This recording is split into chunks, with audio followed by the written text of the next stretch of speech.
Hello everybody, welcome to WhatCulture Gaming. I'm Scott, joined by Ewan. Long time no see, friend. Long time for everything. I'm in a whole new place now. We are still in between a couple of different setups. There'll be more. I mean, this is very gaming. There's gaming right there. There's gaming that we're talking about, but there'll be more gaming stuff coming up. But yeah, we thought we'd gather together to have a bit of a conversation on what's happening with Star Wars, because according to an EA conference call, an earnings call reported by Daniel Ahmad, who works for Nico Partners, he's a senior analyst over there, confirmed that EA are going to be continuing putting money into the Jedi Fallen Order franchise. No specific details other than that, which, you know, could be the worst thing ever. But EA don't seem to be doing too bad right now. I thought I'd just, you know, gather together, have a bit of a conversation. Do you trust EA to do right by this IP? Hey, I trust Respawn, lad. I trust Respawn. Yes. I'm fully down. We already knew that there was a sequel coming for Fallen Order, because I believe Jason Schreier reported on that. In fact, the same year, I think a few weeks after it had, you know, dropped, and we got wind of like how well it had performed financially. So, you know, it's not a surprise, but to refer to it as a franchise, as they do in this earnings call, is very interesting, because that would imply multiple sequels, maybe not just one, and maybe other things as well. I know people speculated when they casted Cameron Monaghan as the lead role as Cal Kestis, you know, an actor who has a lot of TV experience. There was a thought that maybe there was an eye, you know, there from Lucasfilm as a whole to maybe integrate Fallen Order elements into different mediums and not just video games. So we've already seen a Fallen Order tie-in comic. I would fully expect, as the franchise continues to expand, as it, you know, it is an actual franchise, which is so cool to say, that we may even get more novels, maybe even a cheeky little guest appearance on a TV show. That's what I'm thinking. Did we, as we know that obviously Cameron Monaghan is a big fan of being in the game. He did a lot of press for it and everything. Did he retain the likeness when he did the comic? Do we know? He did not appear in the comic. The comic was a prequel that was all about Seer Junda, who was Cal's master in, well, not his original master, but you know, the person who kind of takes him on and trains him in the game, and Eno Cordova as well, so the master who is like installed in BD1's memory. So it was kind of a prequel about how they were looking for the Zepho temples. But obviously there is massive scope here. It's basically Indiana Jonesy, Star Warsy goodness. So so much you can do with it.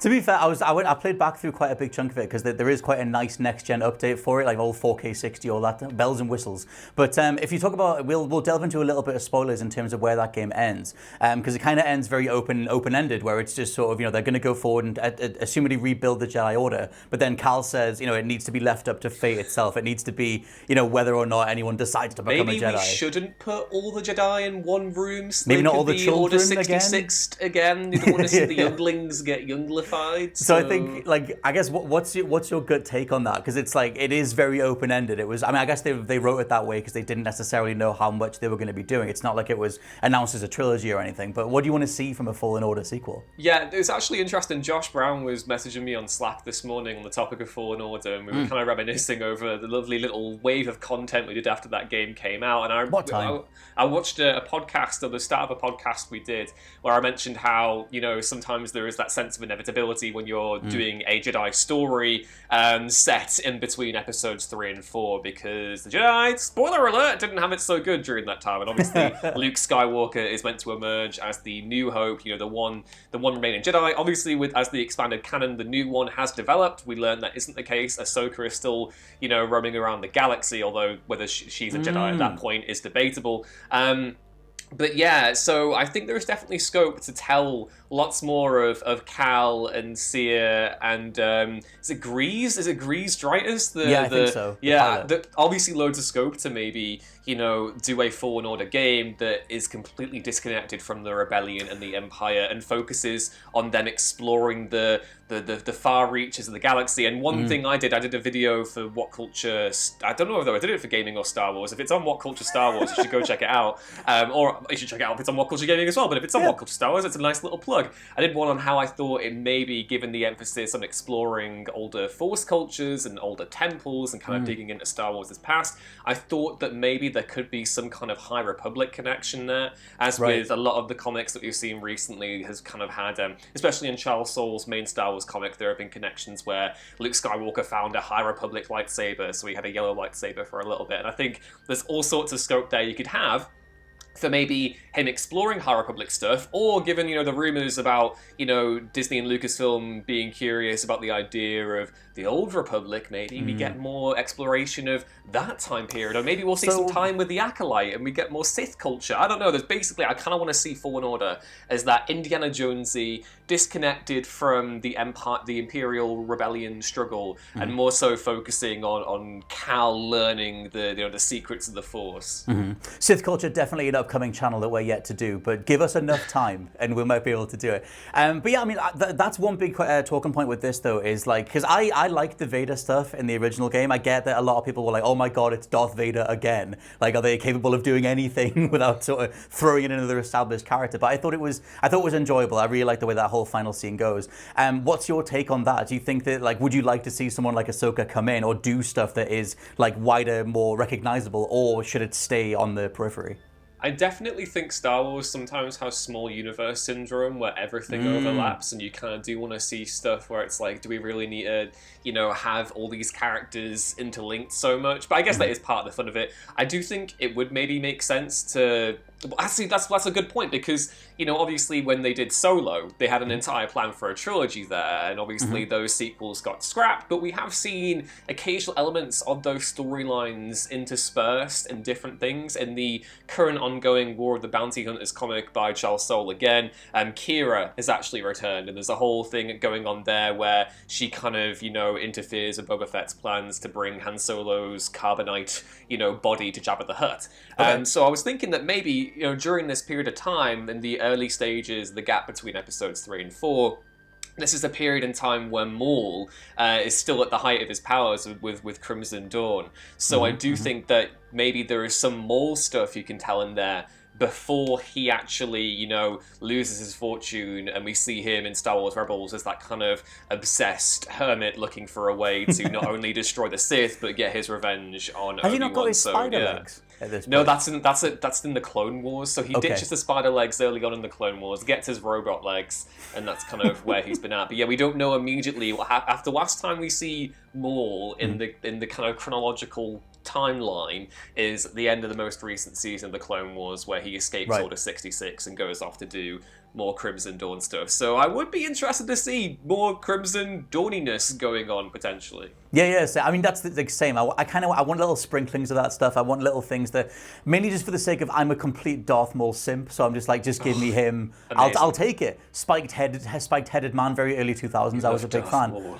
I love the Darth Maul. I was a big fan of that dude. And give me him in like some sort of one-on-one scenario. Let's talk about gameplay stuff, because for me, one of the best parts of Fallen Order was that final storming the base bit near the end of the game, where you finally have all your powers and you get to be a Jedi, like a full-on thing. It's all building to that, and you're firing off different powers, and you're sort of pulling a stormtrooper in from across the room and skewering him and fighting someone else. And it was really, really it's like a powerful payoff to everything that you've been doing.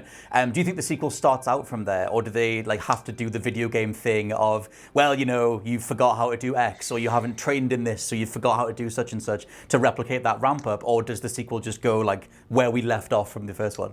Yeah, I think obviously one of the big problems with Star Wars video games is that sometimes the Force doesn't necessarily translate well to that medium, because you just get more and more absurd... Yeah, exactly, like a glorified, baseball bat. But you get more and more absurd powers, and I don't want to see it go in that direction. I do think you should retain all the baseline abilities you get towards the end of the game, and there is a way to, make Cal feel more powerful as he grows more confident in himself, and obviously receives more training from Seer. The one area that I really want to see more of in a Fallen Order sequel, though, is I want to see them do more with the Stinger Mantis, the starship that they actually have, because you could, you could customize your lightsaber. Maybe more lightsaber customization would be great too, but you can do little bits and bobs around the ship, like get a bogling from Bogano stuff. Yeah, and you can get... So I would just like to see maybe, we get more stuff to do in the Stinger Mantis this time. Maybe make it more like the camp system in Red Dead Redemption 2, where you actually get to interact more and do different bits and bobs. And maybe even,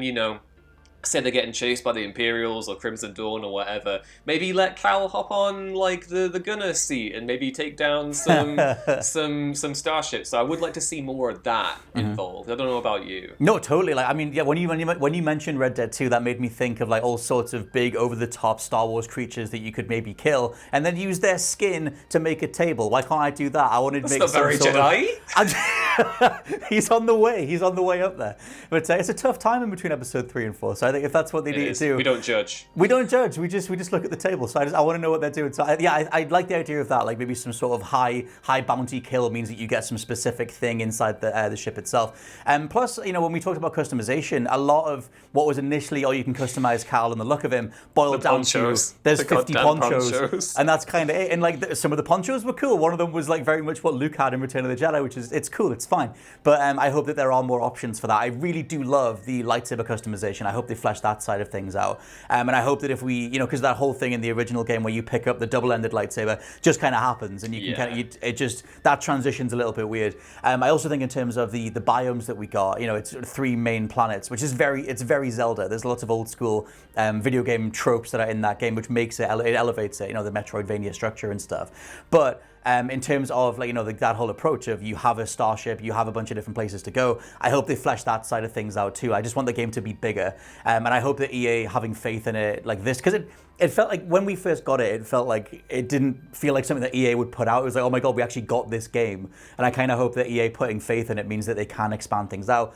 But I guess ultimately, do you trust them to not put some sort of microtransaction, holding content back for a season pass type deal? How do you trust EA to just let Respawn do a Respawn? This is just the era we're in now, man. I feel as though it's just something you gotta, not begrudgingly accept, but you gotta just be wary of it. And obviously, I think there is an incentive now for EA not to rest on their laurels anymore, because Lucasfilm Games has turned around and gone, actually, you don't get to have all the Star Wars. We're going to give a little bit to Ubisoft, might give a little bit to someone else, who knows?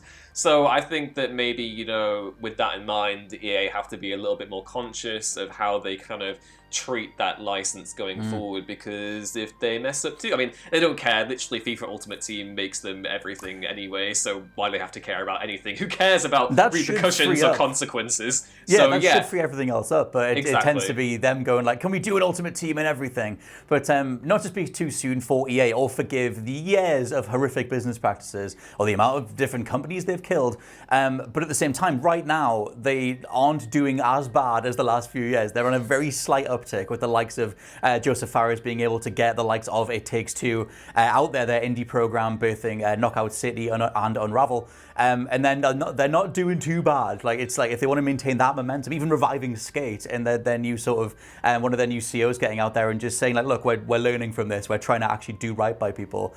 Maybe that transfers into getting the best Star Wars game that we've ever had. Any closing thoughts, Mr. Ewan? No, I'm really hyped for the future of Star Wars gaming. I feel as though after a weird period of 5-ish, 6-ish years where it was a case of like, what is this? Star Wars is such a prestigious gaming brand. I feel as though with the announcements we've gotten over the last year, we might finally be getting back to the glory days. I just hope that we maybe get a Republic Commando sequel, maybe get more coming back to the Knights of the Old Republic. There's so many different Jedi leaks and rumors that we have. I wasn't going to say that. No. Jedi Power Battles all the way. Yeah. Scott, no. Just remaster it. Just do it at 4K 60. But let us know what you think down in the comments below of a Jedi Fallen Order sequel and which old school PS1 of the best Star Wars game you'd like remastered. Because there's only one choice, lads. There's only one game for it. But let us know what you think. For now, though, I've been Scott from WhatCulture.com. And I've been Ewan from WhatCulture.com. And we'll catch you next time.